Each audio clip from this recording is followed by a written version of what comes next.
Hello बच्चों, once again. Last class में हम लोगों ने इक्विलिब्रियम शुरू किया था और इक्विलिब्रियम के मैंने 3 मेजर कॉन्सेप्ट आपको सिखाए थे। आप सबको याद होगा। अब उसी कॉन्सेप्ट को थोड़ा सा और इनहेंस करते हैं और आगे बढ़ते हैं कि इक्विलिब्रियम के टाइप्स कितने होते हैं। वैसे तो इक्विलिब्रियम 3 टाइप के होते हैं, लेकिन जो यहाँ पे हमें पढ़ना है वो पढ़ना है सिर्फ और सिर्फ 2, स्टेबल और अनस्टेबल। अब आप में से बहुत लोगों का सवाल होगा कि सर स्टेबल इक्विलिब्रियम क्या होता है। इक्विलिब्रियम तो हमने को पता है, हम लोगों ने इक्विलिब्रियम में पढ़ा था कि कोई भी ऑब्जेक्ट इक्विलिब्रियम में तभी होगा जब उस पे नेट फोर्स 0 हो, यानी कि वो अपने पोजीशन से हिल नहीं रहा हो। ये तो हम लोगों ने पढ़ा था। अब ये स्टेबल और अनस्टेबल क्या होता है? तो होता है, मैं समझाता हूँ। किताबी भाषा ये है, ये देख लो, ये किताबी भाषा है। अब इसको मैं हिंदी में समझाता हूँ, पहले इंग्लिश में पढ़ लेते हैं कि क्या लिखा हुआ है। When a particle is displaced slightly from a position, then a force acting on it brings back it to the initial position, it is said to be in stable equilibrium. नहीं समझ में आओ? सुनो ध्यान से सुनो। अब देखो, ये लास्ट क्लास में हम लोगों ने पढ़ा था कि 2 चार्जेस हैं। मान लो ये फिक्स्ड हैं, 2 चार्जेस हैं, ये फिक्स्ड है, ये भी फिक्स्ड था। तो हम लोगों ने बोला था कि अगर ये प्लस है और ये प्लस है तो जो थर्ड चार्ज होगा वो कहाँ रखेंगे? हमेशा इन दोनों चार्जेस के लाइन को जो ज्वाइन कर रहा है उसी पे थर्ड चार्ज होगा। तो वो क्या कहलाएगा? वो थर्ड चार्ज क्या होगा? किस में होगा? इक्विलिब्रियम में होगा। ये लास्ट क्लास में हम लोगों ने पढ़ा था। अब इसको थोड़ा सा इनहेंस करते हैं कि स्टेबल किस केस में होगा, अनस्टेबल किस केस में होगा, समझने की कोशिश करते हैं। इस छोटे से एग्जांपल से मैं आपको स्टेबल इक्विलिब्रियम समझाने जा रहा हूं। अब देखो, मान लो कि इस वाले चार्ज को, प्लस क्यू चार्ज को मैंने थोड़ा सा हिला दिया, मतलब x हिला दिया, इसको थोड़ा सा ऐसे उठाया इस चार्ज को और थोड़ा सा इधर हिला दिया। चलो यहाँ पे आ गई ये चार्ज। अब देखो, इस पे 2 फोर्स लग रहे थे इस चार्ज पे। किसके किसके द्वारा लग रहा था? इसके लिए, इसके वजह से भी फोर्स लग रहा था और इसके वजह से भी फोर्स लग रहा था। और ये इक्विलिब्रियम में क्यों था? क्योंकि इस पे जो भी फोर्स लग रहा था इसके द्वारा और इसके द्वारा, वो दोनों इक्वल थे, इसलिए ये इक्विलिब्रियम में था। अब सिनेरियो थोड़ा सा चेंज हुआ कि इसको मैंने x लेंथ या x जो भी है x डिस्टेंस, इसको डिस्प्लेस कर दिया। तो अब क्या होगा? तो देखो, इस वाले चार्ज की वजह से और इस वाले चार्ज की वजह से फोर्स कंपैरिजन करना, देख के ध्यान से दिमाग लगा के एनालिसिस करो कि इस चार्ज के द्वारा इस पे कितना फोर्स लग रहा होगा। क्या ये वाला चार्ज और ये वाला चार्ज दोनों बराबर फोर्स लगा रहे होंगे? आप बोलोगे नहीं सर, नहीं लगा रहे होंगे, क्योंकि ये चार्ज इस चार्ज के नजदीक आ गया है। तो ये हो सकता है इस पे ज्यादा फोर्स लगा रहा हो। चलो मैंने मान लिया इसके कंपैरिजन में। अब ये चार्ज इस पे लगा रहा होगा फोर्स, यानी कि डिस्टेंस थोड़ा सा बढ़ गया, तो ये थोड़ा कम फोर्स लगा रहा होगा, कम फोर्स लगा रहा होगा। तो देखो क्या होगा, ये अगर मान लो इस चार्ज को मैंने थोड़ा सा धक्का भी दिया है, तो ये चार्ज अभी कहाँ जाना चाहेगा? इधर जाना चाहेगा या इधर आना चाहेगा? आप बोलोगे सर इधर तो नहीं जाएगा। क्यों? क्योंकि ये वाला फोर्स जैसे जैसे इसके पास जाते जाएगा, इस वाले चार्ज की वजह से जो फोर्स का मैग्नीट्यूड होगा वो बढ़ता जाएगा।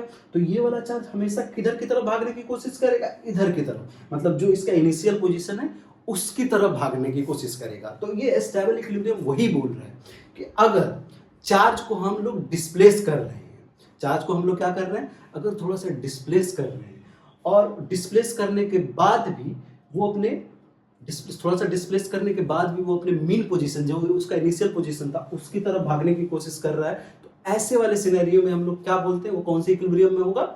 स्टेबल इक्विलिब्रियम में होगा।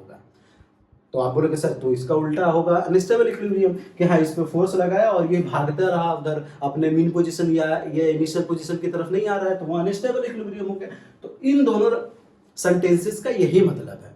अब चलो इसको और देसी भाषा में समझते हैं। बिटाओ इसको याद करो, 11th में ये वाला डायग्राम तो डेफिनेटली सबने देखा होगा। देखो देखो देखो,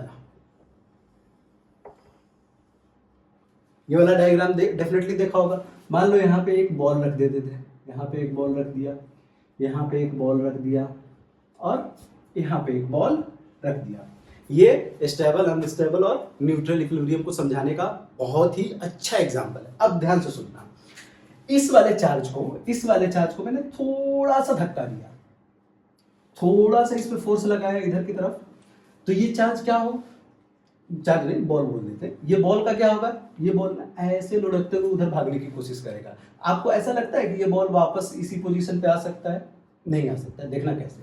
मान लो इस बॉल को तुमने धक्का दिया, थोड़ा सा ऊपर की तरफ धक्का दिया तो ये ऊपर जाएगा और फिर ऊपर से रिटर्न आ जाएगा। थोड़ा सा मैंने धक्का दिया, हल्का सा फोर्स लगाया तो ये क्या करेगा, ये ऊपर जाएगा और फिर नीचे की तरफ आने की कोशिश करेगा। यानी कि जो इसका मेन पोजीशन था, जो ये वाला इनिशियल इसका पोजीशन था, ये बॉल हल्का सा फोर्स लगने के बाद फिर वापस उसी पोजीशन पे आना चाहता है। तो ऐसा इक्विलिब्रियम क्या कहलाता है, स्टेबल इक्विलिब्रियम कहलाता है। ये क्या कहलाता है, स्टेबल इक्विलिब्रियम, ये आपको पता है। अब ये वाले केस में आप बोलोगे सर इस वाले में तो ये इनिशियल पोजीशन पे आने की कोशिश कर रहा है, लेकिन इस वाले केस में अगर इसको आप धक्का लगाओगे तो ये इनिशियल पोजीशन पे नहीं आएगा। यानी इसका ये मतलब हुआ कि ये कौन सा इक्विलिब्रियम कहलाएगा, अनस्टेबल इक्विलिब्रियम कहलाएगा। चलो ये आसान भाषा में समझ में आया, आई होप कि आपको ये समझ में आया होगा। इसके कंपैरिजन में तो ये ज्यादा आसान है।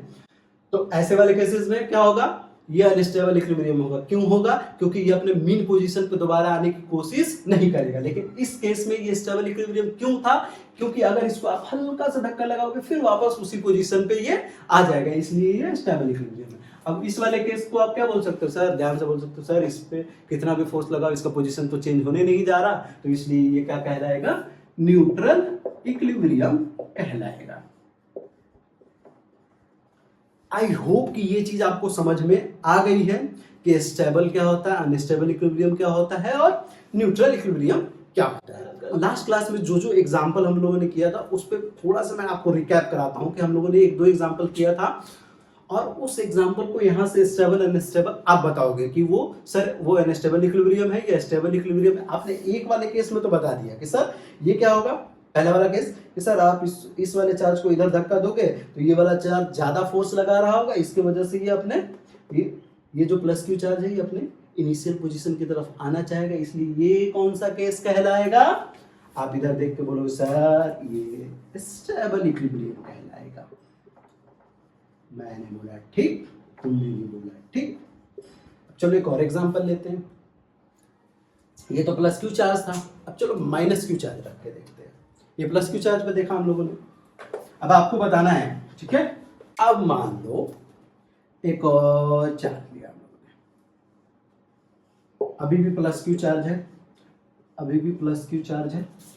अब बताओ यहां पे ना मैंने एक माइनस क्यू चार्ज रख दिया और इसको स्लाइटली एक्स डिस्टेंस डिस्प्लेस कर दिया उधर की तरफ।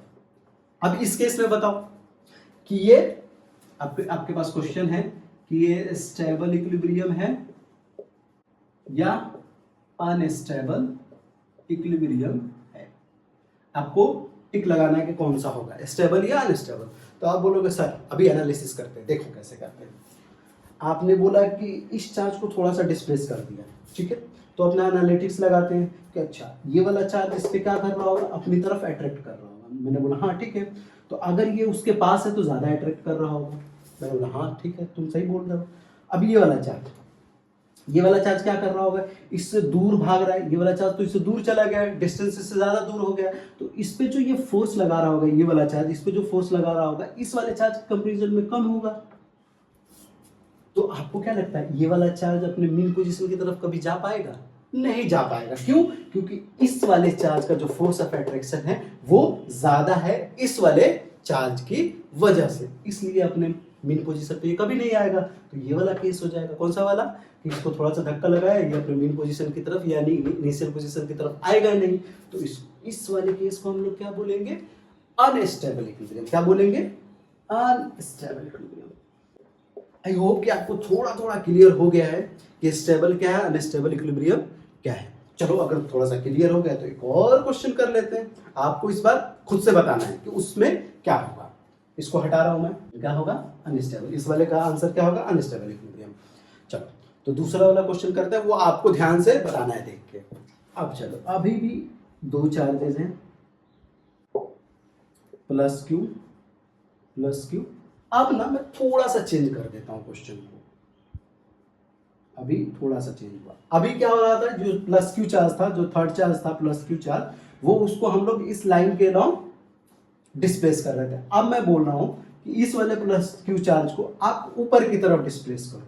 आपने बोला ठीक है करो, आपने ऊपर की तरफ इसको डिस्प्लेस कर दिया एक्स लेंथ से। मैंने बोला हाँ ठीक कर दिया।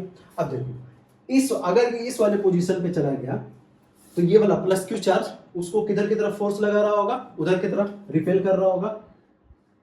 मैंने बोला हाँ ठीक है कर रहा होगा। ये वाला चार्ज क्या कर रहा होगा, ये भी इधर की तरफ इसको रिपेल कर रहा होगा, यानी इन दोनों का रिजल्टेंट किधर आएगा, ऊपर की तरफ।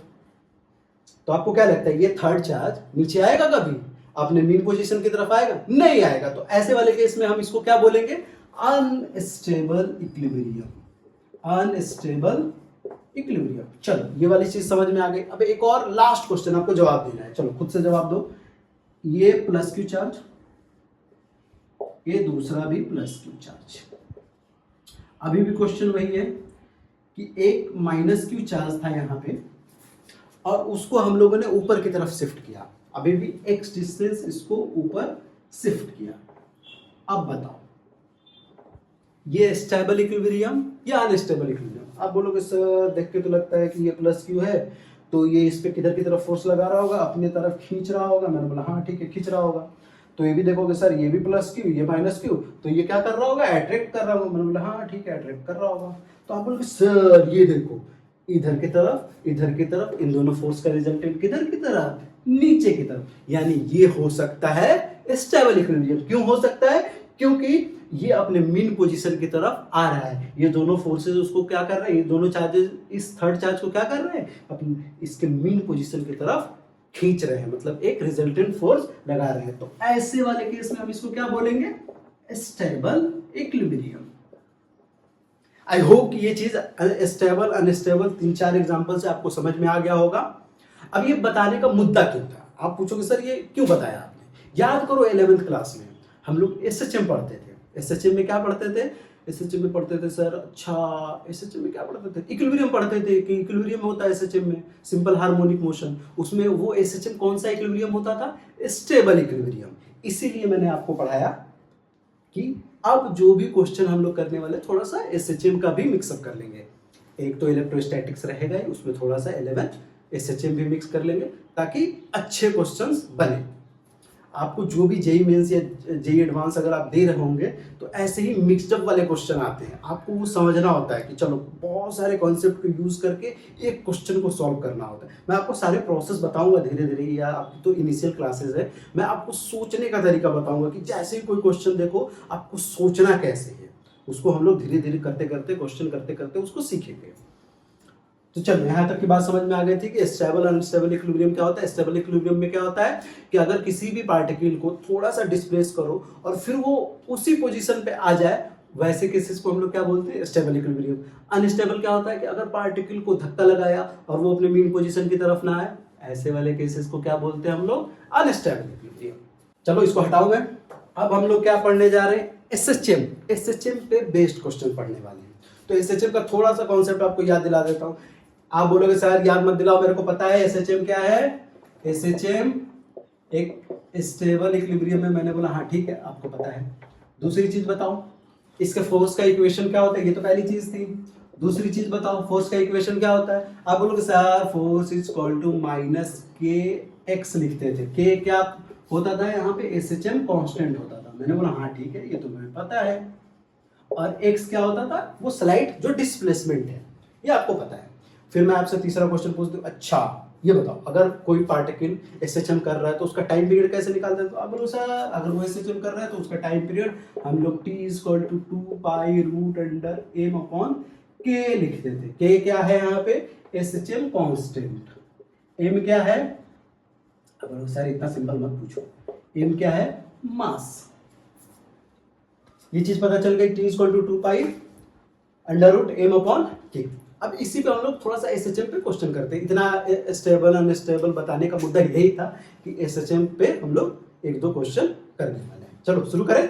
पहला क्वेश्चन है आपके लिए कि 2 पॉइंट चार्जेस है, 2 पॉइंट चार्ज आर प्लेस्ड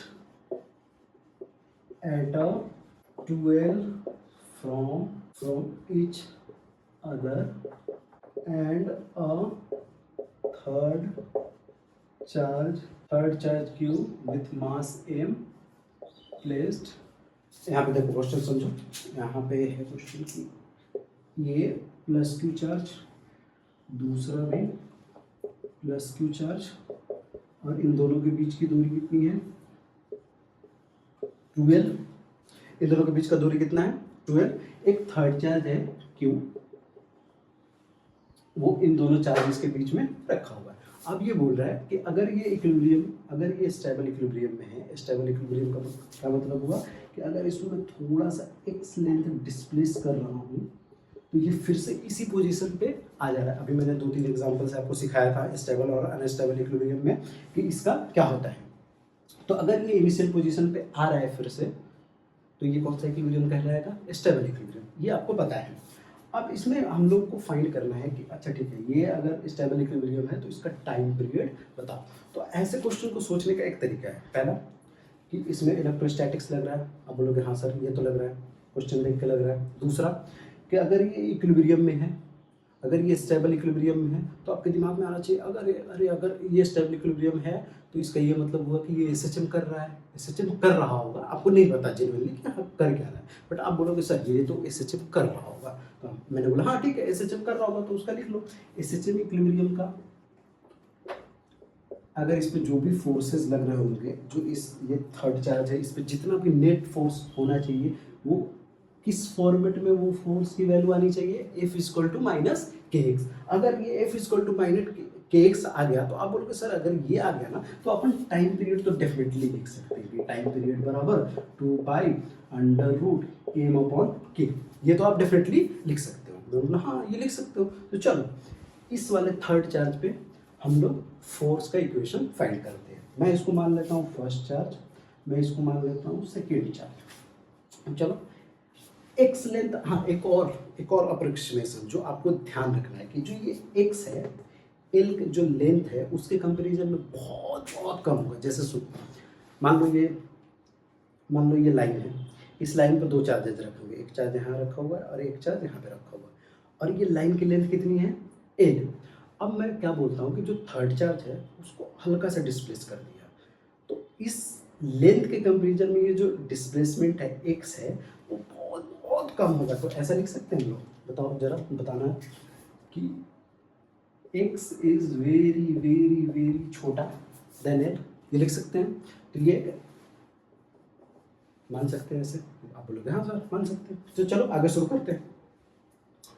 अब इस पे अगर एक्स लेंथ डिस्प्लेस किया तो अगर ये मिडिल में रहा होगा, अगर मान लो मिडिल में रहा होगा, यहाँ से एल लेंथ पे रहा होगा पहले शुरुआत में, तो अब अगर डिस्प्लेस करने के बाद अब लेंथ क्या हो जाएगी यहाँ से यहाँ तक, तो आप बोलोगे सर एल प्लस एक्स हो जाएगी। मैंने बोला हाँ ठीक है एल प्लस एक्स हो जाएगी। फिर आप बोलोगे सर ये वाला लेंथ एल था तो ये एक्स लेंथ उधर हो गया, तो यहाँ से यहाँ तक की लेंथ कितनी होगी, अब बोलो सर एल माइनस एक्स लिख दो। मैंने बोला ठीक है, ये तो आपको पता है, आपने बहुत सारे क्वेश्चन इस पे सॉल्व किए हैं। चलो फोर्सेस लिखते हैं। इस वाले चार्ज की वजह से उस पर कितना फोर्स लग रहा होगा, तो force on Q due to 1। अच्छा ये बताओ कि ये प्लस क्यू चार्ज इस वाले प्लस क्यू चार्ज को किधर की तरफ धक्का दे रहा होगा, इधर की तरफ धक्का दे रहा होगा। तो मान लेते हैं हम लोग इस डायरेक्शन को क्या मान लेते हैं पॉजिटिव, और अगर लेफ्ट की तरफ आ रहा होगा मतलब इधर की तरफ आ रहा होगा तो इसको क्या मान लेते हैं निगेटिव। तो चलो मैं लिखता हूँ के क्यू क्यू और वो वाला क्यू, ये सब पता है ना, एफ इक्वल टू के Q1 Q2 upon are square, ये आपको पता है, उसी फॉर्मेट पे लिख रहे हैं के क्यू ये चार्ज और उन दोनों के बीच की दूरी कितनी है एल प्लस एक्स का होल स्क्वायर। अच्छा ये डायरेक्शन बताओ किधर की तरफ है, आप बोलोगे सर इधर की तरफ है, राइट की तरफ। मैं राइट लिख देता हूँ, इसको हम लोग क्या लेने जा रहे हैं पॉजिटिव। हाँ ठीक है ले लो। फिर उस ये वाले चार्ज की वजह से, इस वाले चार्ज की वजह से फोर्स किधर लग रहा होगा, इधर की तरफ लग रहा होगा, तो ये वाले फोर्स का हम लोग इक्वेशन लिख लेते हैं, force on Q due to 2। अभी भी वही होगा के Q upon L minus X का होल स्क्वायर। अभी निकाला था यहाँ पे दूरी कितनी है एल माइनस एक्स का होल स्क्वायर। ये किधर की तरफ जा रहा होगा लेफ्ट की तरफ। इसको क्या मान लिया हम लोगों ने, ये कौन सा डायरेक्शन है नेगेटिव डायरेक्शन है। आई होप कि ये बात आपको समझ में आ गई है।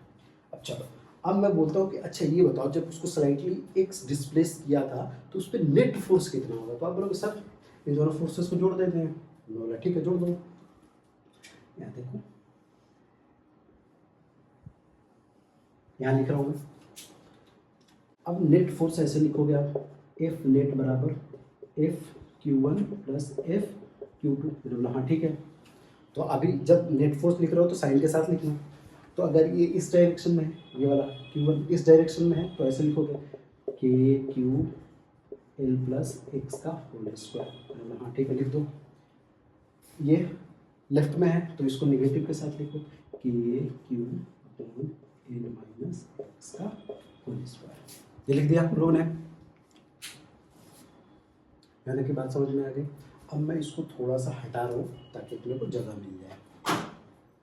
जो हमारा फाइनल इक्वेशन आया था वो कितना था, एफ नेट बराबर हम लोगों ने क्या लिखा था, हम लोगों ने लिखा था के क्यू एल अपॉन एक्स का होल स्क्वायर माइनस के क्यू एल माइनस एक्स का होल स्क्वायर। यहाँ तक की बात हम लोगों ने अभी लिख ली थी। अब इसी चीज़ को आगे थोड़ा सा आगे बढ़ाते हैं। चलो देखते हैं इसको, इस इक्वेशन को सॉल्व करते हैं।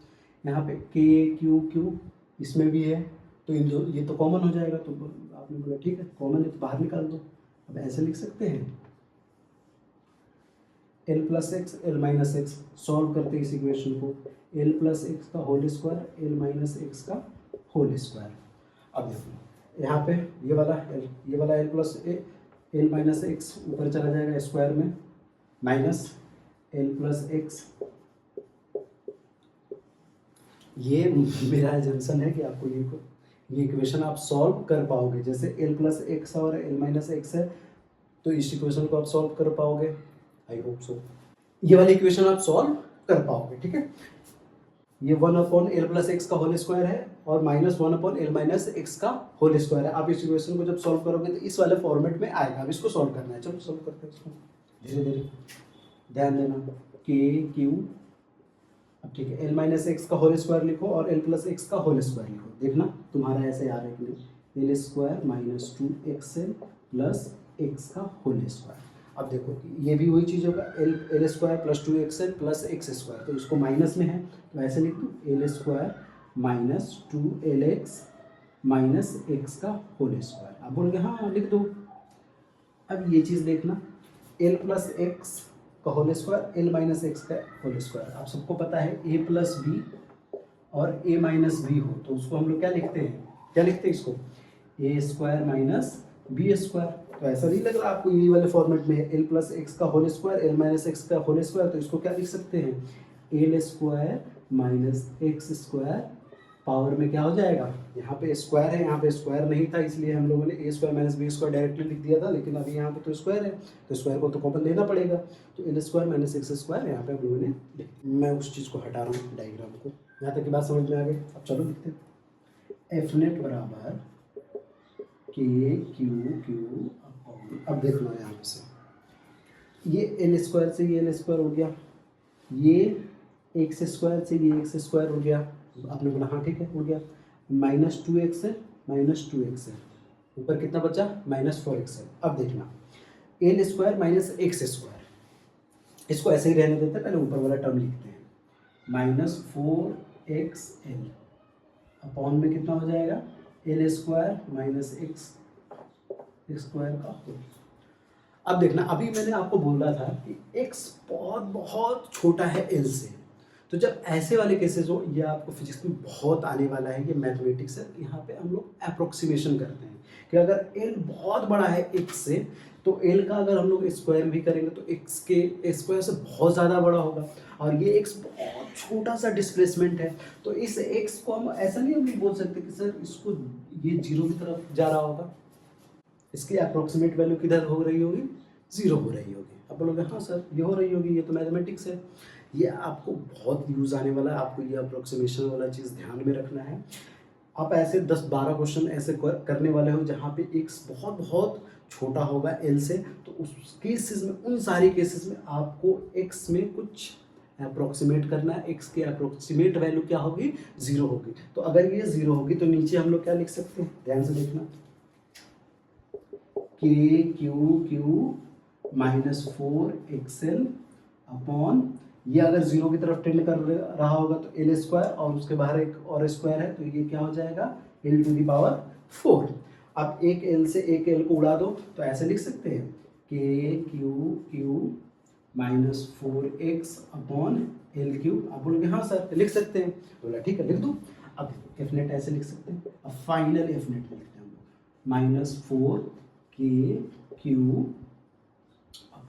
-4kq/L x। याद करो जो SHM होता था उसमें फोर्स ऐसे हम लोग लेते थे, ऐसे वाला फॉर्मेट आता था देखो SHM में।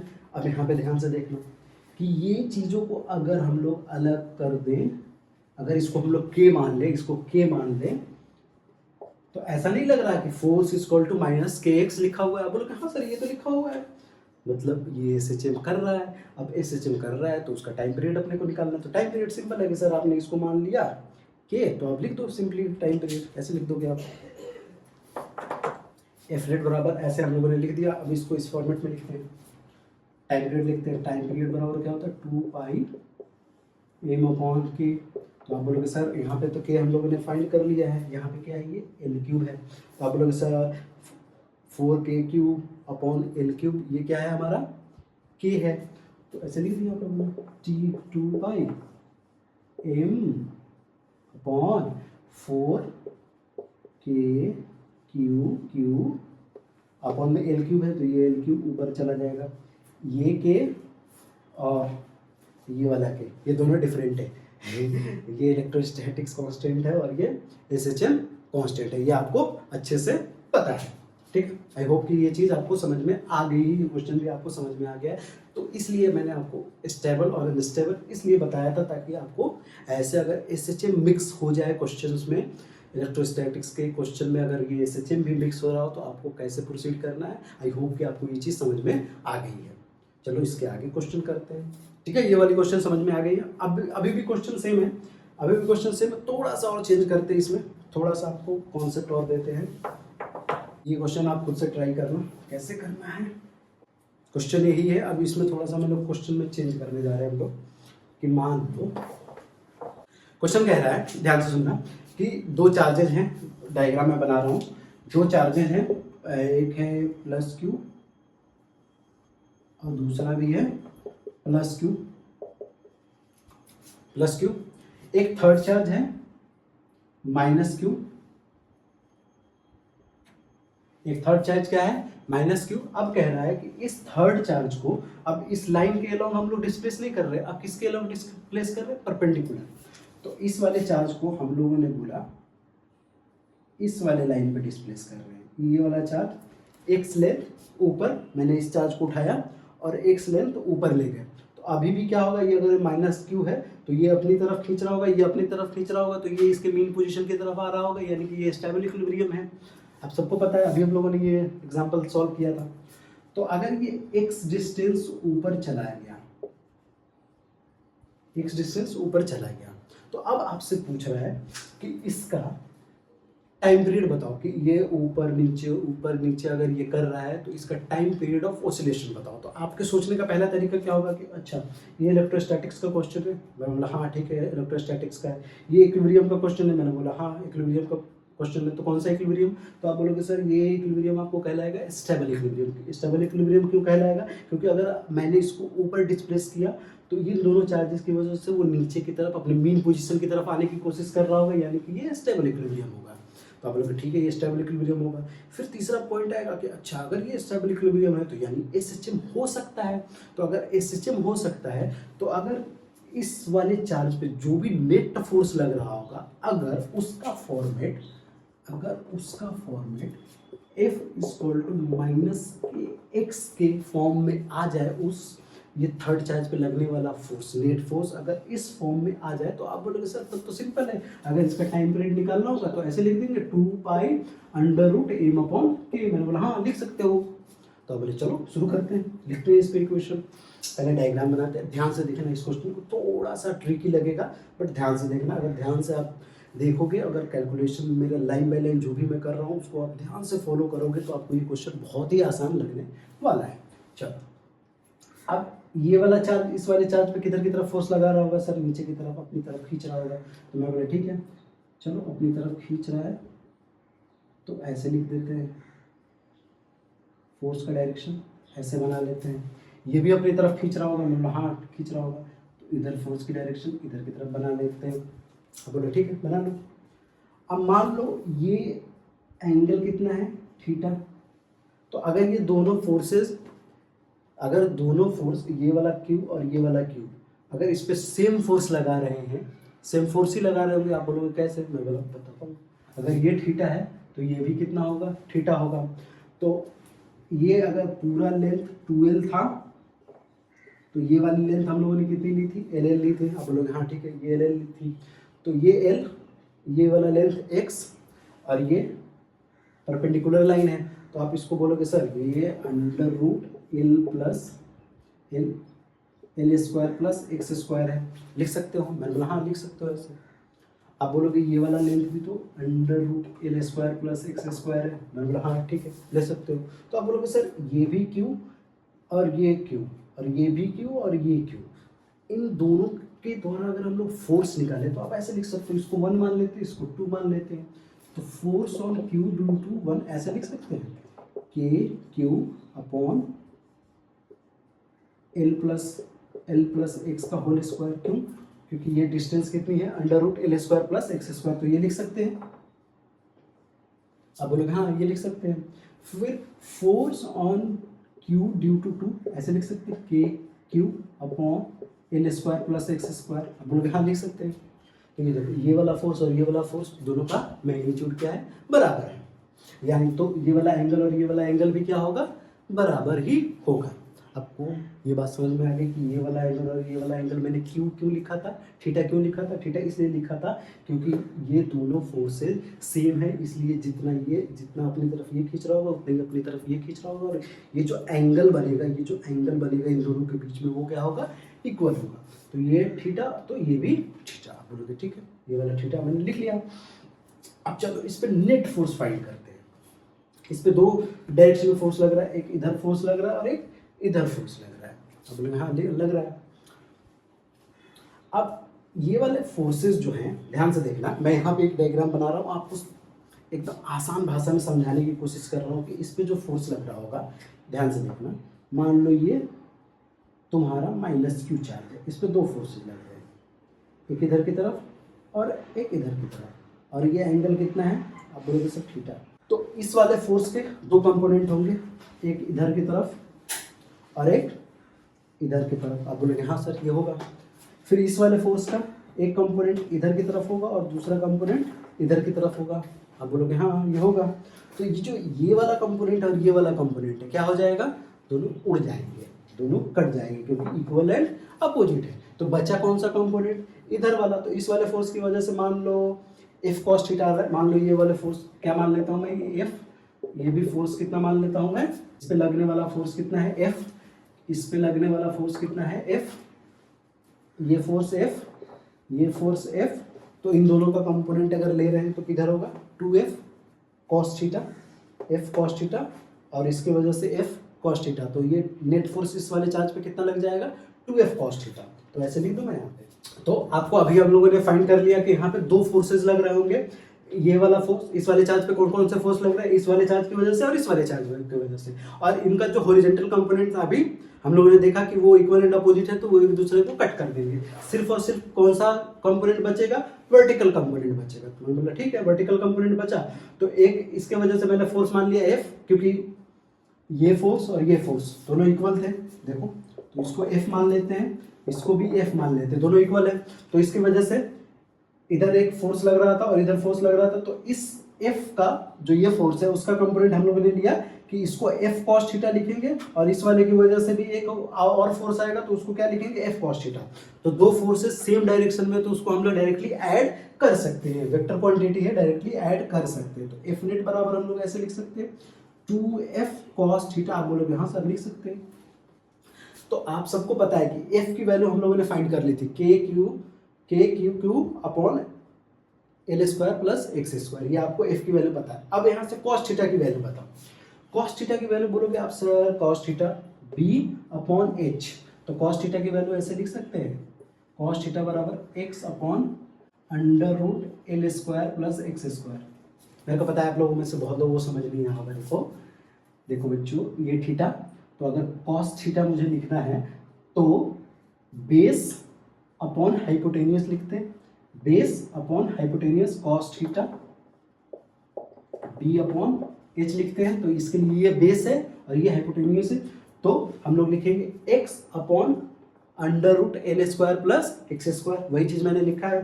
तो चलो सारी वैल्यू यहाँ पे पुट कर देते हैं।